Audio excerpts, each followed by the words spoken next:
پورے پاکستان میں اس چور کرپٹ حکومت نے لوگوں کے منہ سے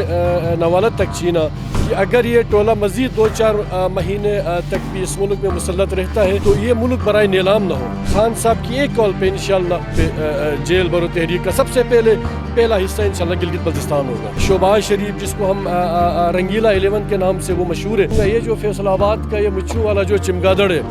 رانا ثناء اللہ، ہم تو کہیں گے کہ ذرا آؤ خوشبو لگا کے گلگت رانا ثناء اللہ، میں بھی وزیر داخلہ ہوں، میں تمہیں بتاتا ہوں کہ ہوتا کیا ہے تمہارے ساتھ۔ السلام علیکم جی، نیو ڈیجیٹل کے ساتھ میں ہوں روبا عروج اور اس وقت زمان پارک کے باہر موجود ہوں۔ میرے ساتھ اس وقت گلگت بلتستان کے ہوم منسٹر موجود ہیں جو کہ خصوصی طور پر یہاں لاہور میں زمان پارک پر جو عمران خان کے ساتھ اظہار یکجہتی اور پہرے داری کے لیے آئے ہیں۔ جب سے جیل بھرو تحریک کا اعلان کیا گیا ملک بھر سے لوگ آ رہے ہیں۔ منسٹر صاحب سے بات کرتے ہیں اور جانتے ہیں کہ کیا جوش و جذبہ ہے۔ السلام علیکم جی وعلیکم السلام، بہت شکریہ میڈم۔ میں آپ کو سب سے پہلے یہ کہنا چاہوں گا کہ آج سے 10 مہینے پہلے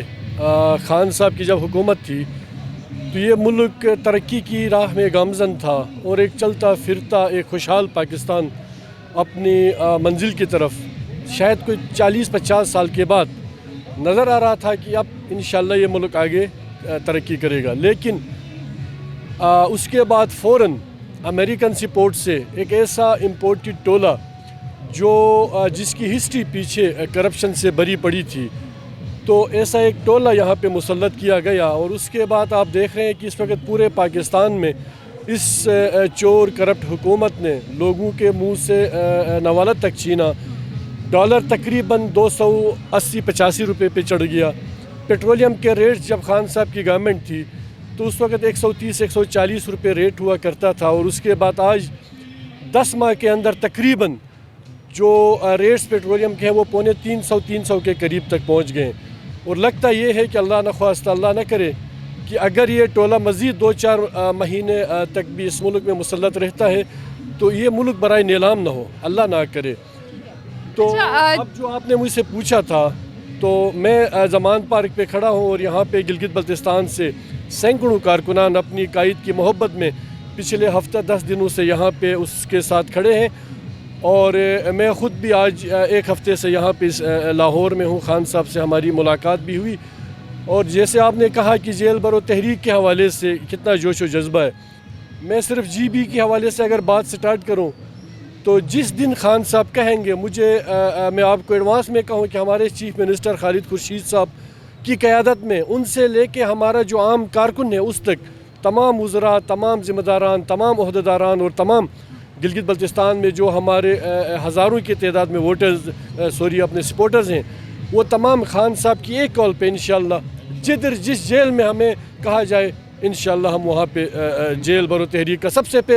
پہلا حصہ انشاءاللہ گلگت بلتستان ہوگا۔ بالکل، اس میں کوئی شک نہیں ہے کہ جی بی سے بہت پیار کرتے ہیں لوگ خان صاحب سے،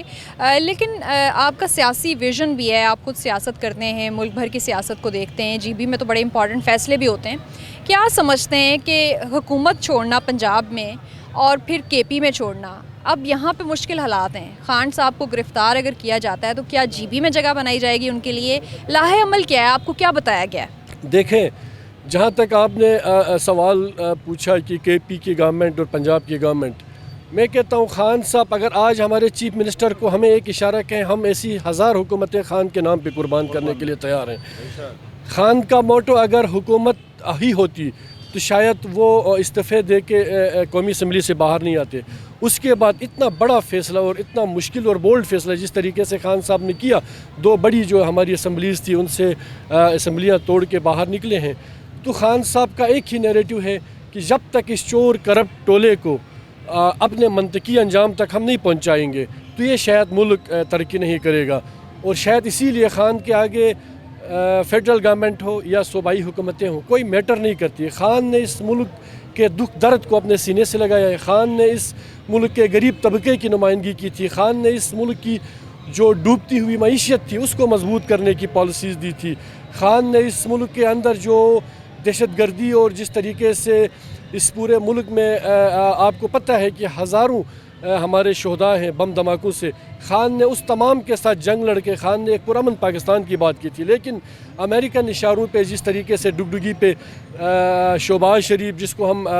رنگیلا 11 کے نام سے وہ مشہور ہے، اور جس طریقے سے مسٹر 10% زرداری ہیں جو 30 سے 40 سال تک اس قوم کو یہ بتاتے رہے کہ تم چور ہو اور تم چور ہو، لیکن آج جب ان کی کرپشن کی بات آئی اور آج جب اقتدار سے لوگوں نے ان کو ہٹایا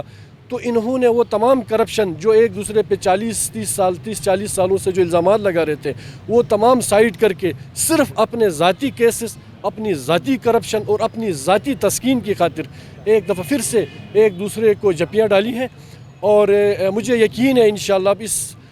پاکستان ملک کے جو 20-22 کروڑ لوگ ہیں وہ اتنے بیوقوف نہیں ہیں جو آج سے 40-50 سال تک یہ بیوقوف بنا کے یہاں پہ حکومتیں بنائی گئی، لیکن اپنی ذات، اپنی فیملی اور اپنے بچوں کے لیے۔ ٹھیک ہے، اچھا جی بی میں آپ سیاسی ورکر ایک عرصے سے رہے ہوں گے، اب یہ آپ کے پاس منسٹری ہے، کیا تبدیلی آئی تھی پاکستان تحریک انصاف کی حکومت آنے کے بعد؟ جی میڈم، الحمدللہ گلگت بلتستان میں جب 2020 میں ہمارا الیکشن ہوا تھا نومبر میں، تو اس کے فوراً بعد چونکہ فیڈرل میں خان صاحب کی حکومت تھی تو تاریخ میں پہلی مرتبہ خان صاحب نے اپنے تمام جو ممبران ہیں ان کو 1 بلین روپے کا بجٹ دیا تھا، جو آج سے پہلے کبھی ہسٹری میں ایسا نہیں ہوا تھا، اور اس کے ساتھ 370 ارب روپے کا میگا انہوں نے ایک پیکیج ہمیں دیا۔ اس کے بعد سکردو کے اندر انہوں نے جو اسکردو میں ہمارا ایئرپورٹ تھا اس کو انٹرنیشنل ایئرپورٹ کا درجہ دیا۔ مطلب کچھ 40-50 سال کے بعد گلگت بلتستان بھی جو ہے اپنی محرومیوں سے نکل کے ترقی کی طرف گامزن ہوتا جا رہا تھا، لیکن اس کے بعد جو پی ڈی ایم کا چور ٹولہ آیا جنہوں نے گلگت بلتستان کے ساتھ وہ زیادتی کی، شاید ایسا تو کوئی اگر انڈیا میں بھی نہیں ہوتا ہوگا مسلمانوں کے اوپر، جس طریقے سے اس وفاقی چور ڈاکو حکومت نے گلگت بلتستان کا بجٹ روکا۔ گلگت بلتستان کا جو گندم کا ہمارا سب سے بڑا ایشو تھا، اس سے پہلے میں فوڈ منسٹر تھا وہاں پہ، انہوں نے ہمارا جو 16-17 لاکھ بوری کا کوٹا تھا وہ تک کاٹ کے ہمیں 10 سے 11 لاکھ بوریوں تک محدود کیا۔ گویا جس طریقے سے یہاں پہ عام آدمی روتا ہے، غریب آدمی جو شاید اب ایک سوکھی روٹی کھانے کی استطاعت نہیں رکھتا، اس سے زیادہ ہماری مجبوریاں گلگت بلتستان میں اس پی ڈی ایم چور ٹولے کی وجہ سے اس وقت۔ حکومت کب چھوڑ رہے ہیں؟ جی بی کی استعفے دے رہے ہیں؟ کوئی اسمبلی ڈیزالو کر رہے ہیں؟ دیکھیں، میں نے شروع میں آپ سے کہا جس دن خان صاحب ہمیں کہیں گے ہم اگلے منٹ میں اپنی جو حکومت تھے وہ خان صاحب کے نام پہ قربان کرنے کے لیے تیار ہیں، جب ہمیں ہمارا قائد حکم کرے گا ہم سر بخم تسلیم کرنے کے لیے تیار ہیں۔ ایک اور کوسچن آپ سے کرنا چاہتی ہوں کہ فواد چودھری اور شیخ رشید کی گرفتاریاں ہوئی تو آپ نے دیکھا کہ وہ بڑے پریشان بھی ہو گئے، روتے ہوئے بھی دکھائے گئے میڈیا پہ۔ آپ لوگوں کی اگر گرفتاریاں ہوتی ہیں اور آپ لوگ خود جیل بھرو تحریک کی بات کر رہے ہیں، آئے بھی ہیں یہاں پہ، تو کیا حوصلہ ہمت زیادہ ہے پنجاب سے؟ ہم تو پہاڑی لوگ ہیں الحمدللہ، جیل اور یہ چیزیں تو ہم نے بچپن سے آنکھ کھولی ہے تو ہم نے جیل اور بندوق کے جو ہے سے واسطہ ہمارا پڑا ہے۔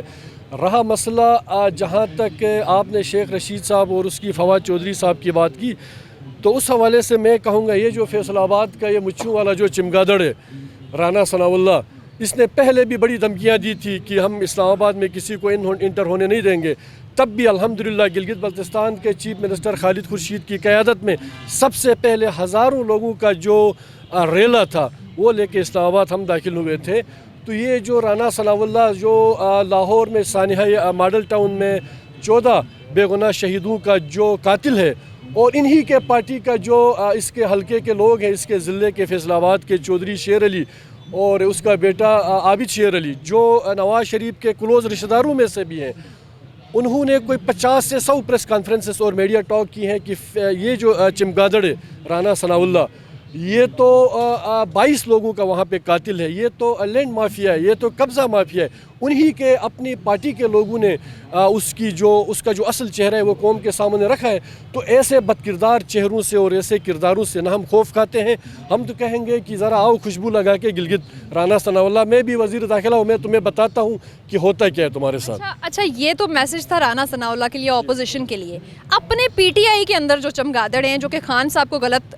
فیصلے مشورے بھی دیتے رہے، لوٹے بن گئے، بہت نقصان پہنچایا پی ٹی آئی کو، ان کے لیے کیا پیغام ہے؟ دیکھیں، خان صاحب اس دفعہ چونکہ آج ہم ایک ہفتے سے زمان پارک میں ہیں، جس طریقے سے اس وقت خان صاحب ایک میرے جیسے چھوٹے کارکن تک کو بھی ایکسیس دے کے ان کو اگر سنتا ہے تو شاید وہ ماضی کی چند غلطیاں اور تلخیاں تھی